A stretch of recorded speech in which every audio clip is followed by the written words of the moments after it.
himself in a sleepy town where his intentions against his own life become the most exciting event. Because of this, the townspeople watch his every move and hang on to his every word, while the lonely women start falling for him. Julian Po records his life on a tape recorder as he walks for miles in the middle of nowhere. However, he's not sure what to say about his life.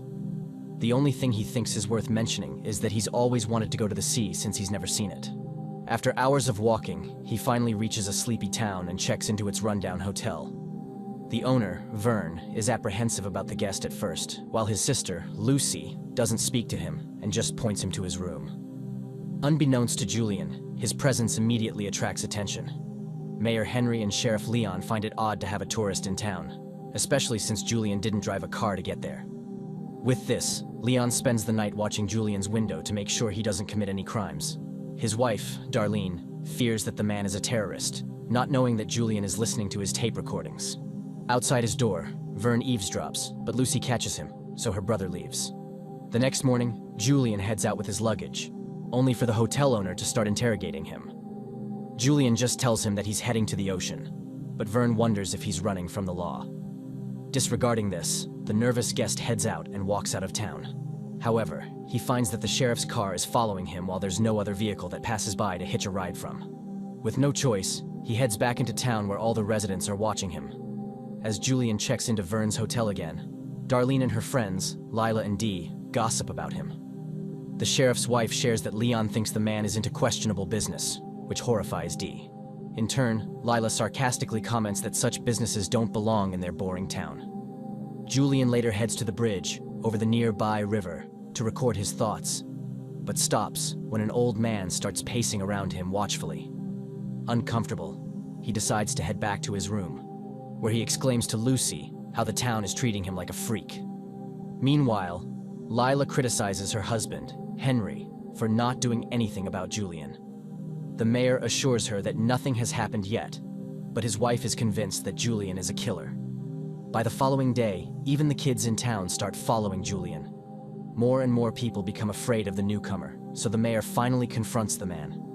He and the townspeople interrogate him about his motives for coming to their town, wondering if he intends to sell them illicit materials. Julian denies this, but Lila suspects that he's a serial killer on the run. The man insists that he was on the way to the ocean when his car broke down. However, Leon points out that they didn't find a broken car on the nearby roads. Henry then asks for his car keys, but Julian claims that he threw them out of frustration.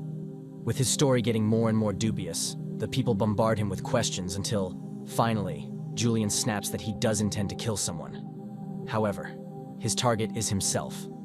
This stuns everyone, especially Sarah, who's watching from outside.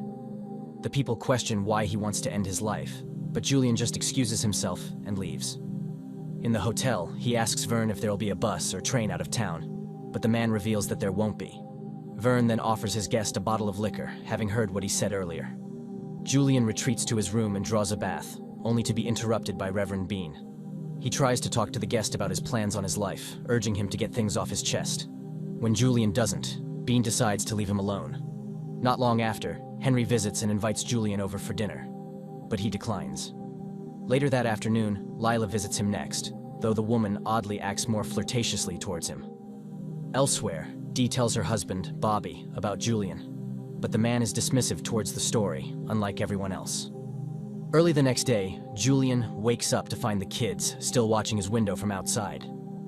He also finds his closet empty, so he rushes to Vern, who assures him that Lucy took his belongings to get them cleaned. To his surprise, Julian later finds his suit all cleaned and ironed on his bed as Lucy has returned them while he was away. Before he can get dressed, Dee visits and gives him a Bible, admitting that hearing about his plans made her sad. Awkwardly, she sits next to him to talk, but ultimately decides to leave. Even though the people are convinced he's not a criminal, the townspeople continue to follow Julian around. The man tries to ignore them, but ultimately, he gets tired of being followed and decides to head back to the hotel, with the crowd still on his tail. As he approaches the hotel, another group of residents offers him gifts. This leaves him with an armful of items to take back to his room. Hoping to be left alone, the man announces from his window that he won't end his life today. Hearing this, the residents leave, wondering if he'll do it tomorrow. The next day, Julian finds the kids outside his room again, irritating him. Because of this, when someone knocks on his door, he yells at the visitor to leave. However, he sees that his visitor is Sarah, who's startled by his angered mood. Realizing that he's never met her before, Julian invites her in and apologizes for yelling. Immediately, the woman shares that she had a dream about Julian being in her bedroom with a knife, which he stabbed himself with. After she saw him in town, she knew that he was the man she'd been waiting for. With that, Sarah throws herself onto Julian and kisses him. The confused man asks how she dreamed about him when they just met, and Sarah explains that it's because she's seen him every day. This is why she knows that he really came to town for her. Enamored by her, Julian declares that he'll live forever to be with her. However, Sarah asserts that she shouldn't stand in the way of his plans. With that, she leaves. Still, Julian becomes curious about Sarah and records his thoughts about her, noting that she's like his dream woman. Darlene visits the newcomer the next day, offering him homemade muffins. Julian compliments the woman's cooking, prompting Darlene to share that she always wanted to be a baker. However, her husband didn't want to share her cooking with anyone else. Just then, she stops herself, noting that Julian's time is too short for her to babble along. In contrast, the man believes that everyone's time is short, yet they end up waiting too long before doing what they want. These words spark something in Darlene, so she leaves. Once she's gone, Lucy enters Julian's room to clean up. She gets confused about the muffins, so the guest recounts that they were from Darlene. Sensing jealousy, he assures Lucy that he liked the breakfast she cooked for him as well. As soon as Julian leaves, however, Lucy throws out the rest of the muffins. Outside, Julian finds a kitten on the street. He picks it up and hands it to the barber, Tobias.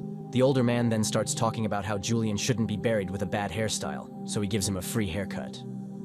Baffled, Julian checks his new look from the window across the street, only to catch the attention of a tailor, Tom, who also offers him a free suit.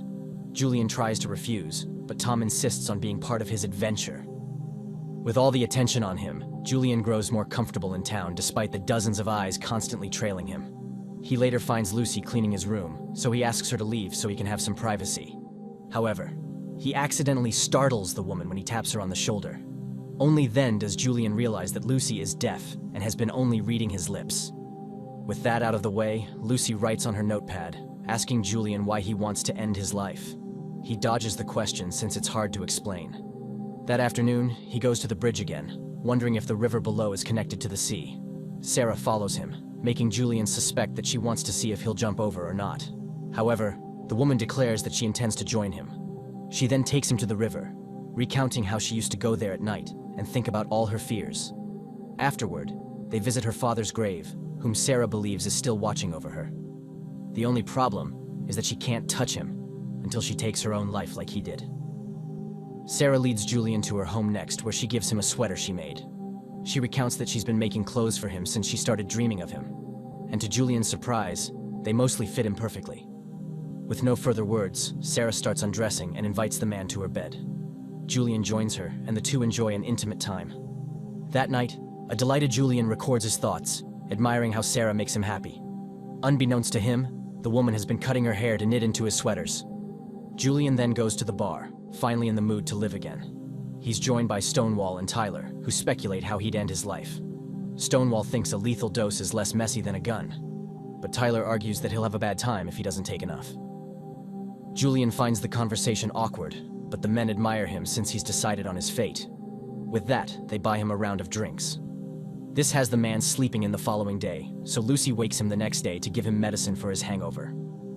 After breakfast, Julian heads to the hotel's attic for some privacy, only for Vern to find him. The hotel owner hands him a gun as a gift, urging him that it's an easy way to fulfill his plans.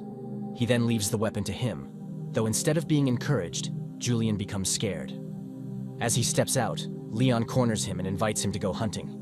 In the woods, the sheriff comments how killing is one of men's greatest satisfaction. He even admits to having ended a man's life which no one else knows about. To him, the deed was no different than killing a rabbit.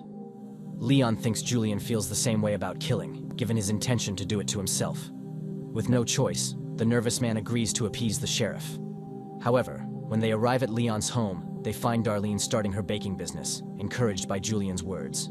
This makes the sheriff angry at his guest. As he heads back to the hotel, Julian is surprised that a woman is collecting bets as to when he's gonna end himself. The boys in town also continue following him, reasoning that they want to see him enact his plan since they've never seen anyone do it. Reverend Bean also approaches the man, wondering about his thoughts on the afterlife. Tired of being badgered, Julian rants that he hopes the afterlife will get them what they never did in real life. However, he also thinks that if God is real, he has a lot of apologizing to do. Soon, Lila also finds him and invites him for a picnic, but Julian has had enough attention and runs. He ends up at the bridge again, recording on his tape how he needs to leave this town. However, he wants to bring Sarah with him as he feels like he's waited his whole life for her as well. With this, he spends more time with Sarah, relishing her presence, though he's still uncertain if he's the man she's looking for. As the woman leaves his hotel room one morning, Vern sees her, making him grin knowingly. Julian later takes a walk and meets Bobby, who asks for advice. He claims that he has big ideas in his head, and if he doesn't enact them, he might explode. One of these ideas is becoming a movie star, so Bobby starts acting smug to show his skills. He then asks Julian what he should do, and the frustrated man just tells him to do what he wants. Dee visits him in his hotel room that afternoon, guessing that he wants to end his misery because he'd been hurt by a woman. With this, she offers to do anything to comfort him. Challenging this, Julian suggests she disrobe, and to his surprise, Dee actually does. The man then stands behind her, pressing his back against hers. This confuses the woman, but Julian merely steps away after a short while and thanks her.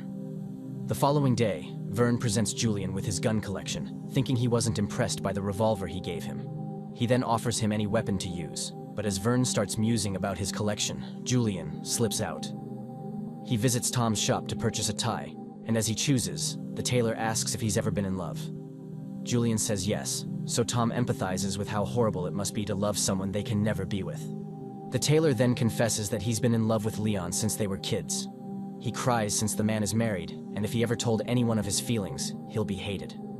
Julian notes that it's worse to regret something they never did, so he shouldn't let fear dictate his life. Afterward, Julian strides back towards the hotel, feeling like he's making a difference in people's lives. However, Dee confronts him as Bobby has left her to pursue his dreams like Julian told him to do. Despite this, the desperate woman asks him for advice on what to do. Now realizing his effect on people, Julian is stunned and merely tells the woman that he can't tell her what to do. He goes to Tobias for a shave next, but as the barber sharpens his blade, he comments how he admires Julian's way of making his last days an art by being around people he didn't know. Tobias claims he's an artist with the blade too, adding that he'd imagine using it against someone. This makes Julian nervous, so he runs. Meanwhile, Bean leads a mass but preaches Julian's words to the townspeople. He admits that he's started to not believe in God since he hasn't apologized for the mess of this world. With that in mind, he apologizes to his neighbors on God's behalf. This leaves his clergy doubtful of their pastor. That night, Julian finds a tearful Sarah in his bed. She asks if they can be together always, and the man responds with a kiss, leading to another intimate night.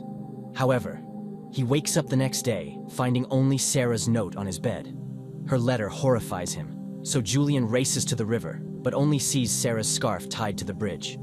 Despite not finding her body, Julian mourns for her as he reads her goodbye letter again. The woman believed that to prove her love for him, she needed to go first so she could wait for him on the other side.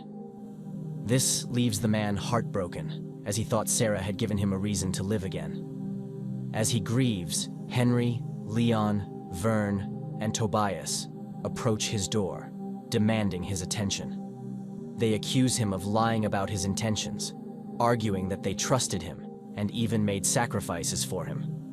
Julian realizes that they want to see him die, and they confirm, seeing his confession from before as a promise. The man points out that he can change his mind, but they blame him for Sarah's fate. Julian argues that he's the only one who actually cared about her, accusing them of just blaming him because it's easier.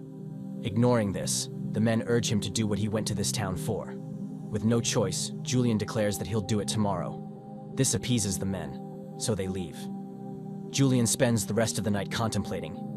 In the morning, he heads out with his luggage, and, as expected, the whole town is already waiting for him, watching his every step. He walks out of town, but Leon insists on giving him a ride back as they want to see him commit to his plans. Soon enough, Julian is forced to wear the suit Tom gave him and is escorted out of his hotel room by Henry, Leon, and Vern. As they walk him to his final destination, the deaf Lucy finds his tape recordings. Despite not being able to hear his words, the woman plays them close to her heart, feeling the vibrations of the man's voice. In the tapes, he recounted how the town gave him a stopover towards the end of his journey. The place allowed him to fall in love and have a purpose, but he accepted that it was time to go to the sea. Subscribe to watch more videos like this, turn on notifications and leave a like to help the channel out. Thank you for watching.